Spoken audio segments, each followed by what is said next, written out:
Hello, everyone, and welcome back to another episode of the Bridging Impact Podcast, the podcast that is passing wisdom to the next generation of athletes, coaches, and parents to transform leaders on and off the court. And in today's episode, we got a wonderful one today. Actually, so wonderful. Alyssa Amaral, the founder of Project Wonder in Modesto, is on today with us. And in this episode, she talks about how she's created an amazing product where she had a great summer full of athletes in the gym, in a beautiful CrossFit gym, and talking about entrepreneurship, being a mom, balancing it all, finding her own strengths and gifts, and giving that back. So without further ado, there's so much wisdom, so much inspiration, and a lot of education for how we can make an impact for our athletes and our young people, and how to be better leaders in this episode. Let's dive in, let's go. Without further ado, hello and welcome to the Bridging Impact Podcast. Alyssa, it's great to have you on. I'm excited to have our conversation today about Project Wonder. So welcome to the show. Thank you so much for having me. I'm excited. I know we have a lot to dive into, but let's start here. This is where we start with all of our podcasts. How has sports and specifically basketball made an impact on your life? As a child, basketball was a huge impact in my life. It was the one constant. You have practice these days. It was the one constant. It was something that was measurable and fair. Like when I think about, because a lot of my job is reflecting on what sports did for me. That's, I developed this sports-based empowerment program. And so my answer is maybe more like specific than most people. But there are measurable results that reflect your work ethic, that reflect where you're at mentally today. And I saw that as a youth. If I had a hard day at home because there was some hard things at home, if my mind wasn't in it, you saw that in the game. If I shot 100 extra free throws, 3 times a week, it showed in the game. Like there was you couldn't cheat that success. It was honest and measurable. I like that. I honestly haven't heard that on here before, talking about how the impact was about, kind of being measurable and fair. And you just talked about how, the results happen from your work that you put in, right? The 100 free throws, being consistent. But could you continue to expand on how, basketball teaching you that lesson about being, the importance of measurable and fair has now kind of come into your life as a leader of, young people and empowering young people? Yeah. Just recently I was driving, probably 3 months ago, I was driving, and being an entrepreneur now, I have mentors, and that's something else I received from basketball, right? The power of having a good coach versus a coach that's, tearing you down, for lack of more kind words for that type of coach. And, you understand, if you're a coachable person, you want to be coached, and you fear being stagnant. And so as an entrepreneur, I'm driving home, and that's when all my thoughts, are just kind of floating, unstructured. And I'm like, I need to be back in school. I need grades. I need grades. I have mentors that give me, feedback and advice, and they're doing better than I am. And so I value that, right, in whatever area, but I need grades. And I think that's something specifically is that type of feedback that I crave as an entrepreneur. And to say that is, again, going back into measurable results and being able to measure those myself. And if I feel like I'm not as far as I want to be, I have to look back on my habits the past month or so, right, or the past week or so. And so there's a lot of value as an entrepreneur in taking on, I think, the work ethic and the accountability, because I answer to myself at the end of the day. Right. No, that's a really interesting point. And I'm actually curious, as an entrepreneur, what you kind of measure yourself and your program on, because I have a similar thing, right? Obviously, dollars have to come into it, because we have to make sure that that's like the blood of our organization. If we don't have enough blood, then we're not going to be an operating organization. But at the same time, we're both in it for impact, right? So I'm curious, how do you measure impact, or if that's, something you measure, or what else you measure? I just love to learn more. Thank you. Yeah, thanks for that. I was standing in the middle of one of our Project Wonder Kids CrossFit sessions, and we had a great turnout over our summer program, and there were probably 25 kids on the floor, and we're in this beautiful CrossFit gym. We're in the top of the line CrossFit gym, like where I would imagine I would want to be, and there are these kids working their tails off in a program that I've designed, and it's like these coaches that I've been coaching. And I get emotional, and it's moments like that I'm like, okay, we're on track. And it's utter disbelief that I've gotten there. Doesn't matter how much you believe in yourself. When something that you started as a dream or like kind of an inkling, and you're like, oh my gosh, I am so far from this even being a straight line, right? And then you just stand in that, you're on the right track. And so there are so many days and nights that are like scary, and they seem like you haven't done enough in a day, right? Maybe I've only sent out 3 emails and had one real good phone conversation. Or to be honest with you, Coach Furtado, I love that you're Furtado. I'm Portuguese, right?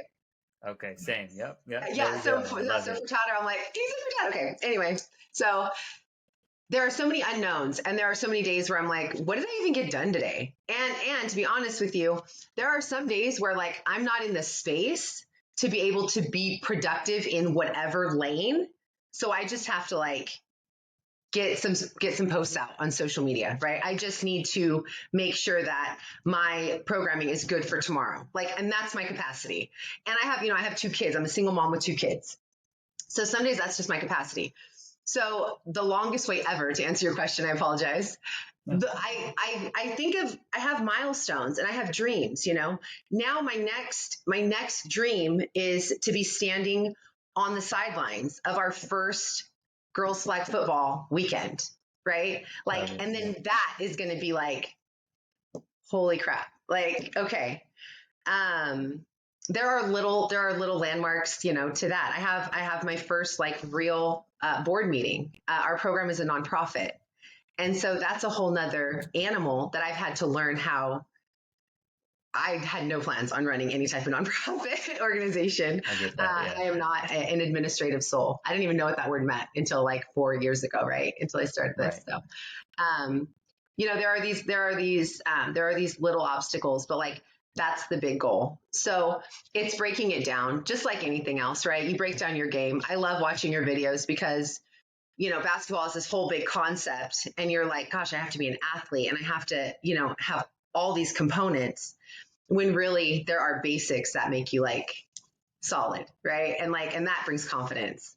And so my basics are, big milestones, and then just breaking those down into, actionable, measurable things, right? So like, what can I do today to get me closer tomorrow? So I like that a lot, because as someone who's also a visionary and entrepreneur and has, big goals, right? I feel like, I feel the same way, where I feel like if I don't have a productive day, or even like today where I'm like a little more tired, I'm not like as on point as I like feel like I could be, right? I have these like, feelings of I'm not doing enough, kind of like you mentioned. And then I also think about, I just ran my first ever summer camps this summer, and got the opportunity to serve around over 25 kids over the course of the summer. And so like, that's something that I'm proud of too, and want to celebrate that. So it's a both thing, and recognizing those milestones, I like is a good way, at least for me, and I'm sure for the audience, for coaches, and it's a good way to also teach athletes. And when we're thinking about teaching athletes, I know we're talking about Project Wonder, but I haven't even given you the opportunity to share more about the mission and why you started that, and what you all have been up to this summer, if you want to talk more about the summer camps. Thank you. I get ahead of myself. I feel like everyone in my family, in my circle, knows like I'm going to have my mission statement like on my gravestone when I die. So I forget that like not everyone knows what I'm doing at Project Wonder. So Project Wonder initially started as wanting to create a safe place for kids to show up the way they are, period. And it was literally that simple. It was I was at that time of like inspiration. I was the head coach at Orange Theory Fitness. So I was a fitness coach. I spent a lot of time using my words like on a microphone to not only instruct people, like in, to keep them safe, like, in a pretty serious way. Through fitness, they put so many people in one studio. Sometimes there's 36 people and me on a microphone. So the words that I know, but the words that you use are like magic, or, one way or the other. So, but I also learned how to inspire, how to empower people on the treadmill. I grew up a really overweight kid. And so like running was so hard for me. And, that was like, and that's kind of a piece of basketball too. I lost a lot of weight when I was 15 and just all of a sudden became like a really good basketball player. I had been playing, but I was just a little slow. And, but on the microphone, I could really like speak life into people, right? Like just really speak hope. And they finished, and then the way they felt when they came out, it's like, I have that power just to like spend time and speak into these people, adults that I thought they were incredible on their own, and like, but they needed my help.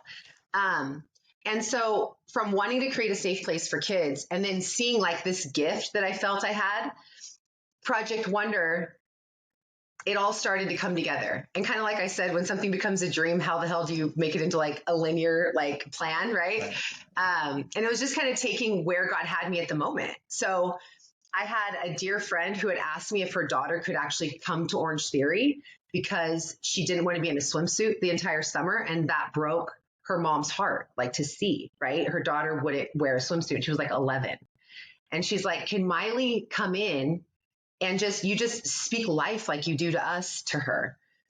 Well, she didn't know I had already had this inspiration on my heart. And I was like, why don't you give me a couple of weeks? I knew Miley couldn't come because she was too young. You had to be 14. But I'm like, if you can give me a couple of weeks, I think I'm like onto something. And so Project Wonder became a boot camp. 2 days a week, we worked out at Davis Park in Modesto. And then 1 day a week, we just met in my apartment and we talked, we spoke. In my 20s, I ran a group home, and my degree is in psychology. And so I just took, again, like these little pieces God gives you, right? And it developed. And we did it that way. We started with 4 girls. It was like my best friend's kids that trusted me with their children for like my experiment.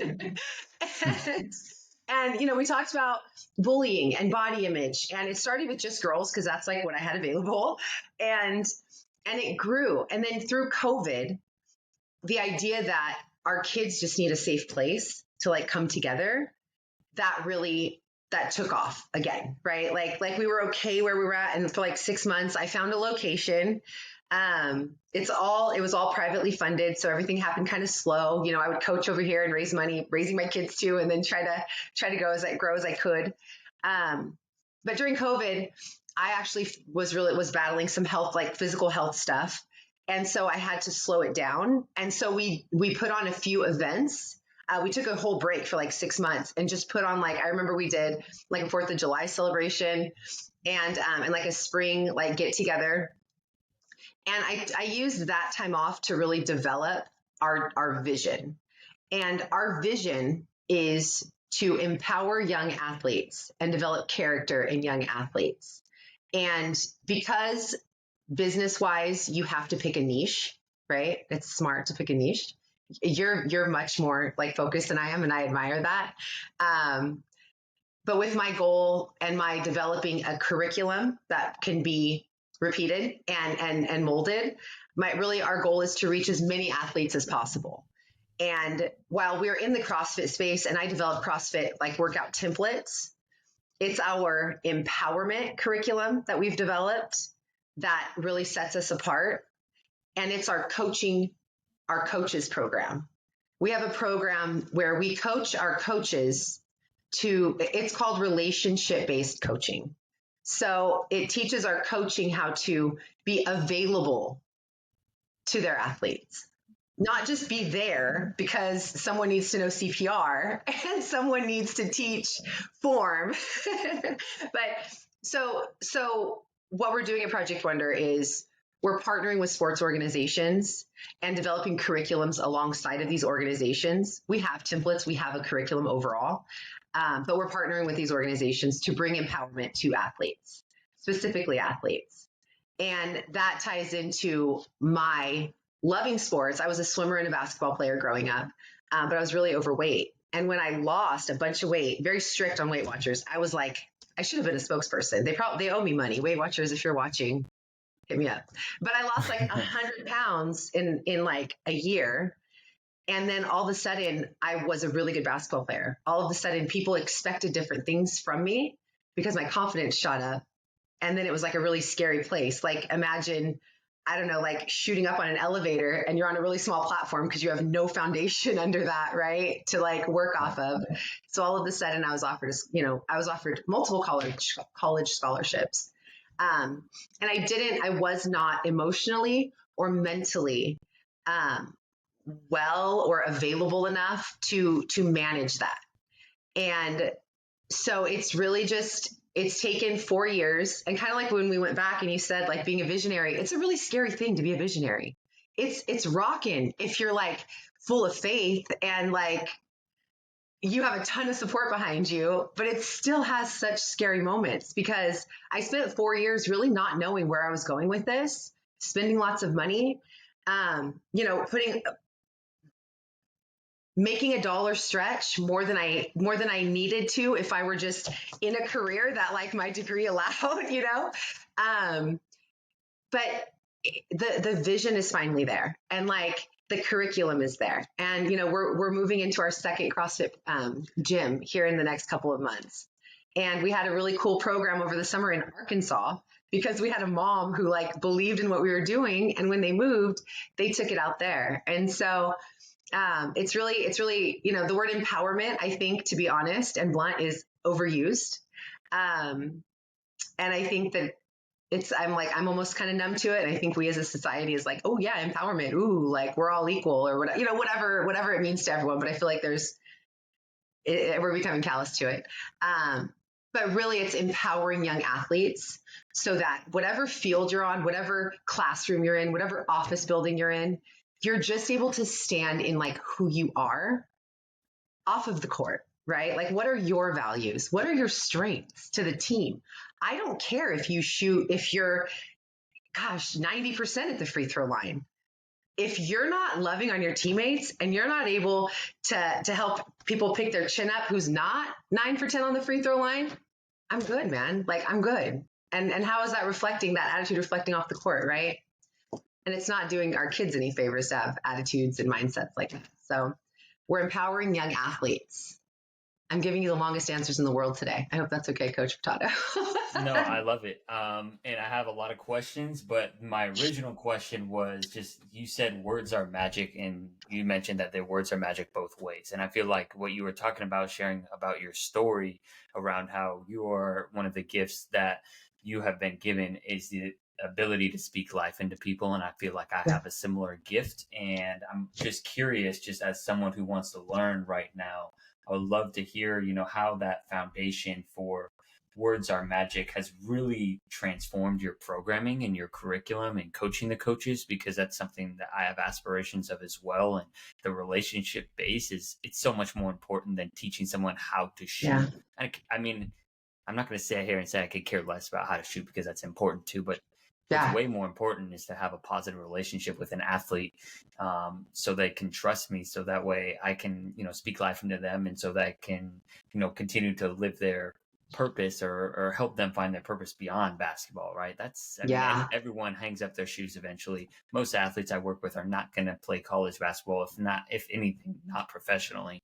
So I want to make sure I'm equipping them with the tools. So what can I learn from words being magic and creating a curriculum through Project Wonder that I can maybe steal some gold nuggets? Yeah. No, that's awesome. So you can teach a room of 8 kids how to shoot.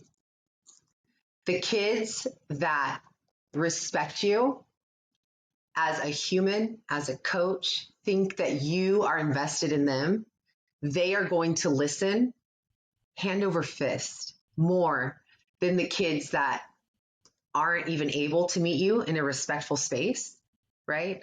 The kids that you haven't maybe said, hey, good morning, Alyssa, how are you today? Right? They feel like they're left out. They feel whatever racket they're on. if you can connect with the kid, if you can help them buy into who you are and what you're selling, right? It's all sales. If you can help them connect and buy into what you're selling, they're going to walk away with so much more than the kids that are just there, that they feel like you don't even know their name, right? And are detached. So to be relationship based is something I learned through running a group home. I worked for an amazing organization here in the Central Valley, and I was able to actually train new employees that were going to come and work in a group home. And this was youth that were 7 to 12 years old, and they were the most dangerous. They were group homes. They're not even called group homes anymore. They're called ST. There's a bunch of letters. I'm not there anymore. I don't know. But there used to be levels, and there were like, whatever level, I think it was level 3 or 4, it was like any higher, and they just go to juvenile hall because they're not safe. Like for our safety, for theirs. And so when you train someone who's never worked with that level of danger, lack of safety, then a lot of the training has to do with just crisis intervention. And our program had a physical restraint component that was only 20% of the whole training. 80% was building relationship, learning how to listen for needs over behavior, right? So if I'm lying, like lying's a trigger for me, right? Part of it is learning your triggers. When you work with kids, you should definitely know what triggers you. And so a trigger for me is lying. So if a child is lying, if anyone is lying to you, they are afraid that you're going to reject them. Okay. So if my ears are listening that you're afraid that I'm going to reject you, rather than you think you're smarter than me and you're not, right? Like those are two totally different places to come from. So that's kind of how we break it down. So it starts with knowing your own values and your own triggers. And then you kind of look outward at the youth and active listening and things like that. Active listening is really important. And I think it's really undervalued. I think a lot of times as coaches, we often just want to get our message across, like if I'm thinking specifically like high school coaching, like, hey, run this play, right? Instead of, kind of getting to know them, connecting with them as soon as they walk in the door. And I think connection is one of the biggest things. And one of the things I try and practice is, dapping everyone up and saying what's up before any practice starts. Cool. And I feel wrong when I don't. Like, I feel like I'm leaving people behind. And it sounds like that's a really important part of what you all are doing. And I'm curious, I enjoy the way that you spoke about some of these at-risk youth who maybe, we could use different other words for them, but the way that you chose was like, they are not safe for us. They're not safe for themselves versus, kind of using other choice words. So can you even, kind of dive into just the power of words and how we frame things and maybe how you use them specifically, when you're, speaking life into people, and then also just like talking about real things like, at-risk youth or whatnot? Something that we preach a lot and that I live, we can all go through imposter syndrome, and God knows I do, teaching what I do. And then when you have bad days, you're like, who are you being, right? But we teach that greatness starts within. Greatness starts within. And so I could not organically or authentically teach these types of mindset if I didn't just continuously work on it myself. I'm constantly reframing things in my mind and speaking on it in a loving way. And that goes back to building relationship first with someone. And then anytime you're given an opportunity, being able to reflect back with them and have that conversation. Like, I hear what you're saying, and it's so frustrating, and it genuinely, pisses me off too. But how are we going to get through it? Because we have to be here for 2 hours, or like, whatever it is. It's like, how are we going to spend these next 2 hours? Right. And so it comes from a genuine place, and just me constantly having to correct myself.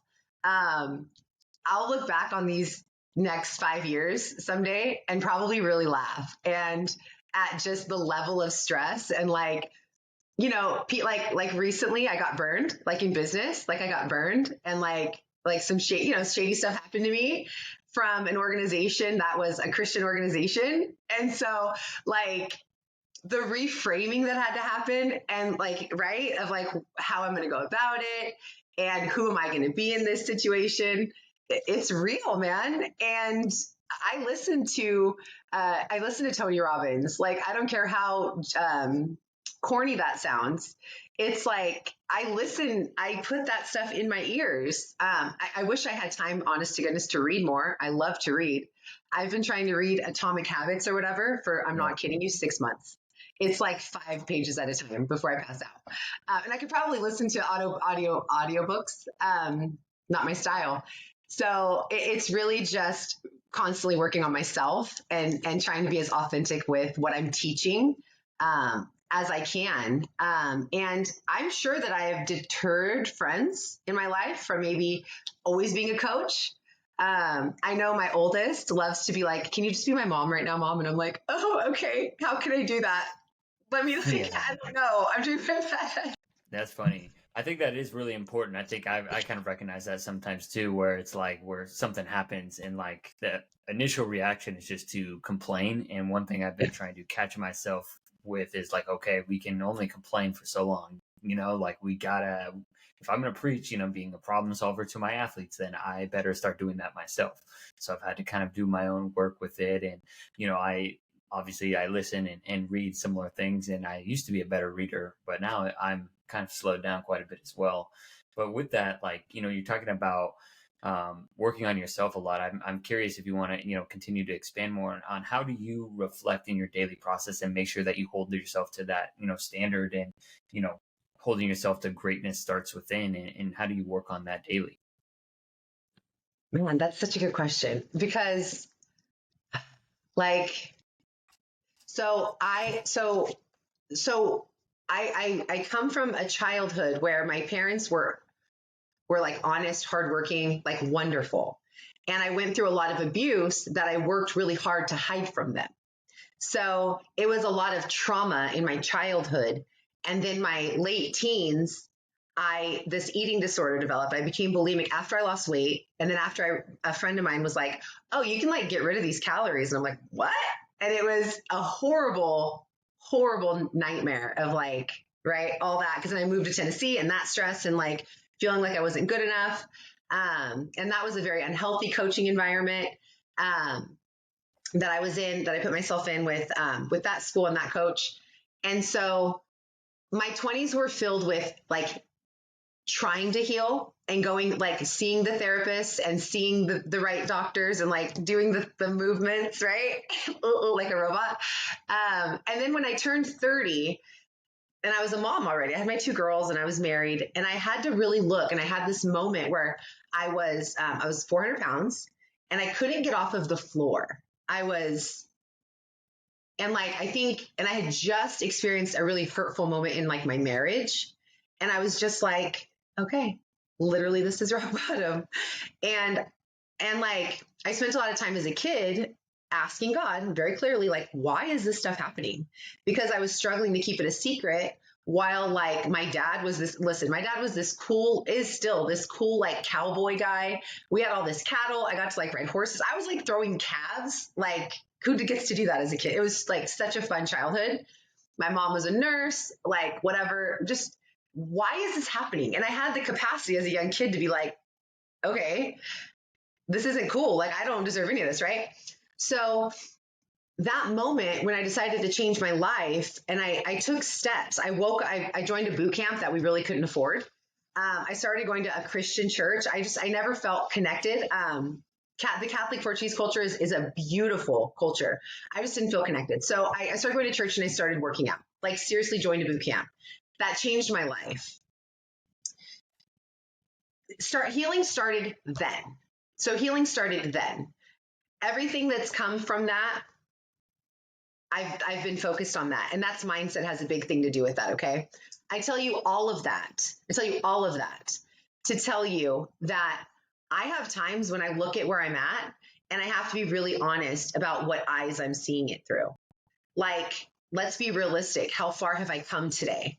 Where are we really at today? And I have other days where I have to talk to a friend. Like, I need a wall to bounce off of all of my frustrations, if I feel like I'm not far enough in any area, right? I have to bounce off of people that I trust and that really know my story. And when you are an entrepreneur, especially when you're working in the youth space, you have to be really careful about your moves, but also your moves out loud and in public. I see people go online and sharing things about their frustrations or about their lives or whatnot. And I wish I could coach them. Like, I wish I could give them like advice because you have to be really careful who you trust. But I don't really know some days if I don't really know how neutral, right? My judgment is on myself. Like, I don't know. I know I come from a lot of trauma. I know I know my past. I just know what brings me joy. I know what's healthy for me. So I have goals. I love doing CrossFit. I love CrossFit. When I wanted to, we don't have basketball. We don't have women's basketball leagues out here. I participated over the summer. Yeah. And it makes it, I got to play it because of work. I got to play 2 games this summer. And the way I felt, like, if anything, nothing makes me feel like that. But CrossFit comes really close. And I love CrossFit. I don't compete because I am not competitive with the team, right? Like, I need a team. But anyway, I love CrossFit. But that's one way that I can make sure like I'm in a good space, because the way I'm fueling my body, right, shows where I'm at. If I'm just cool with my macros and I'm not stressing out, then I know other areas of my life are like full. But food and exercise is somewhere where like I can always measure where I'm at with that. In other areas of my life with that, like if I'm being loving and I'm not like, oh, those pants were really tight today, or like, oh, I shouldn't have had that pizza and beer last night, or like whatever. Then I'm like, why am I being so hateful right now on myself? Like, whoa, right? So through my healing, I know where my like if I'm off, if I'm not in a good space, I know where that shows, right? But also, I have a few really trusted friends, and you only need a few, maybe 2 trusted friends. And that's only because people are so different. You need those different perspectives. Right. But that's how I know. I know how unfair I can be to myself, you know?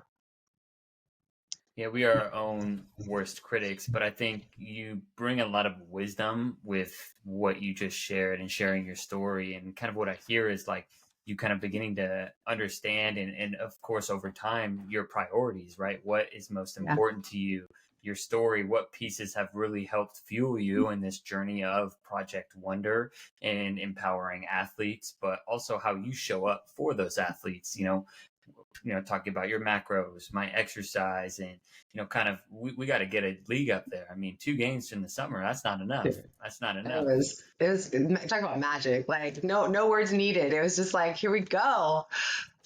And there's nothing like basketball, like being in shape. Like I thought I was in cardio shape, not basketball cardio. That's why I love, working with the kids, because they keep me in shape, honestly. So heck yeah. With that, though, I think it's really important for, all of us as leaders of young people. And you're talking about how we show up as young people or as leaders for our young people in terms of like what we post, like a lot of my athletes, I'm sure, follow me, and I'm sure it's similar for you. So how we show up in the digital world matters a lot for the physical world, and just being that role model. Can you share a little bit more about like how the journey has really helped you find and prioritize, it sounds like your friends, what's most important to you, and how you use those priorities to kind of spend that, limited amount of time, because like you said, you're a mom, you're an entrepreneur, right? And there's only so much time in a day. Yeah. Yeah, you're absolutely right. During COVID, I had a lot of medical, I told you I had a lot of medical stuff, and I still, because I was worried about money, I just started Project Wonder. It was like, 6 October. Yeah, it was just it was like 9 months. I started April. It's like 9 months in, but I became an insurance salesperson. I sold insurance. I don't even know how to say that.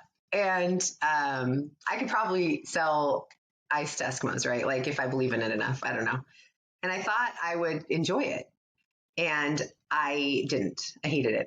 I loved the people I worked with. I said this when I left. I said, I love this office. I love you guys. I absolutely hate selling insurance. And the reason for that, my third weekend, I probably listening to Tony Robbins or someone, right? What's that? Gary Vee, somebody. And I wrote my priorities and I stuck them on a Post-it behind my laptop. Nowhere on that priority list was it making calls to sell insurance. And I couldn't get that out of my head. Like nowhere on there. It was, and it's been God, my kids, and Project Wonder. And that's why I've also been single for so long. But it's a choice. Like, and it's also that number one being God is, however that's honestly evolved as I get older. It's just believing that whatever is for me is going to come and like show up, and to focus on what's right now in front of me. And that's been awesome because I'm a person that if you were to tell me that you had Shaquille O'Neal's direct number, I would take it and I'd write it down and I would pray on what that phone call is going to look like. And bet in a week I will have him on the phone and I'll have a conversation with him. And my point in saying that is to be a person who has absolutely no fear in creating opportunity. Okay. You really have to learn how to focus on what is right in front of you, because it's easy to be like, you know what, this fundraiser, like we're hitting a bunch of like walls right now, and I could just go create a new fundraiser and get some new people involved, and it's going to be way cooler and it's going to work. Like, so what's really helped me focus on my priorities is, first of all, literally writing things down. I've seen this a couple times, and I'm sure being in the space you're in, you've seen this. They say women's brains, like they work like spaghetti, right? Like every thought is entwined, every emotion is entwined, and men, they think in waffles. There is a space and a filing cabinet for everything. I'm not even hungry. And this is the analogy I'm giving you. And when you pour syrup in any of the waffles, it stays right there. So when you move on, that syrup's staying right there. It's not going anywhere else. But women, it's everywhere. I've only heard it in a crisis brain, right? And so a crisis brain is spaghetti. And when you write things down, it becomes waffles. You're able to see it. I write down what my priorities are. I write down what my dreams are, and you have to measure them up against each other. Like, are you appreciating where you're at right now? Like, because this is where you're at and these are your priorities. And how are these going to fit here? Right. It's really keeping my priorities in order. And if I'm lacking inspiration, it could be a lot of things. It could be my personality type, right? There are a lot of factors involved. I'm pretty ADD, obviously. But I also, more than anything, I respect and appreciate the creativity and inspiration that flows through my brain. And so if you're an analytical person, and we might not have a whole lot to talk about, right? Like if you're like super analytical and super organized, I'm like, I love who you are and I appreciate you. And people like me need people like you, right? But like, I have to stand in being so appreciative of how my brain works and operates, because I want to make the most out of that. And again, going back to my faith, I believe I was given all of this to make the most out of it. And so we're just moving forward with Project Wonder, and I have to keep those priorities in order. I think there's a ton of wisdom there. And I think the theme line I hear running through is just understanding and recognizing our own gifts that we're given, and that our own strengths and how we show up. Right. So in this last, 2 minutes in the fourth quarter of our podcast, I'd love for you to kind of share how, and maybe final words of advice and thoughts for the coaches and parents that are listening to this, to help them recognize their own strengths and help them recognize that their own strengths can help them then connect with their athletes to make a bigger difference and a positive impact. I love how you wrap that up. Well done. Bravo for that. I love that.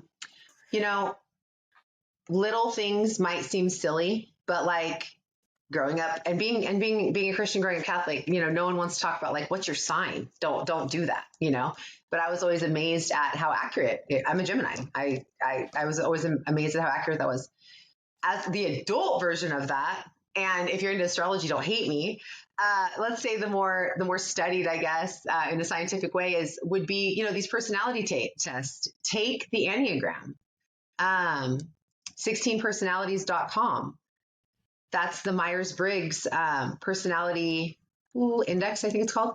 But anyway, do something like that. And even if you take it and you're like, that's not me at all, then write a list of what your gifts and what your strengths are. Because again, it's the spaghetti and waffles. Look at where your strengths are. That's a really good place to start. What are your triggers? I have an 8-year-old who is just like me. She triggers me all day because she's just like me. Okay, so my first piece of advice is understand who you are. Like, get really clear on what your personality looks like, what you have to offer. And second of all is slow down.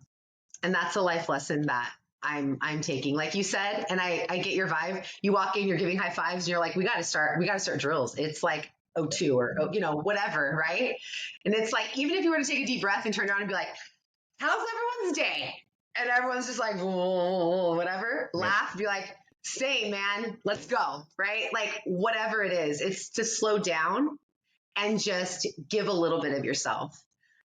That's all they want is they want like a minute of you. I feel like kids are constantly sharing. I love that. That's a great way to end the episode and, share that if we just slow down a little bit and just make those little like interactions, right? How are you? It's 30 seconds, 25 seconds. It doesn't take much more time. And that's what is really they're going to remember. And that's how we, eventually can teach how to shoot better, but really the life lessons that are, ingrained in sports, they'll be able to understand and respect us and listen to us more, which then we can have a greater impact. So that relationship is so important. So with that, where can people find and connect with you and also find, connect, and support Project Wonder? Thank you. We are on Instagram, Project Wonder Modesto. And then our website is projectwonderyouth.org.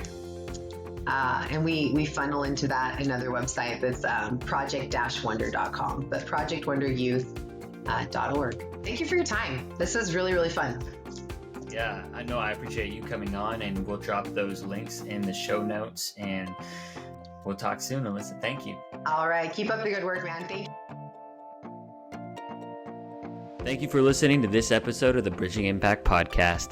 We'd love it if you would like, subscribe, leave a comment and a review on whatever platform you're on. It's the best way to help us grow. We appreciate you for doing that. We'll shout you out on social media. I'd also love if you connected with me on social media.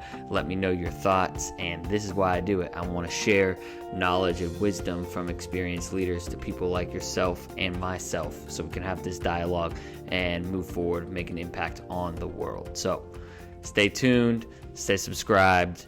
Cheers.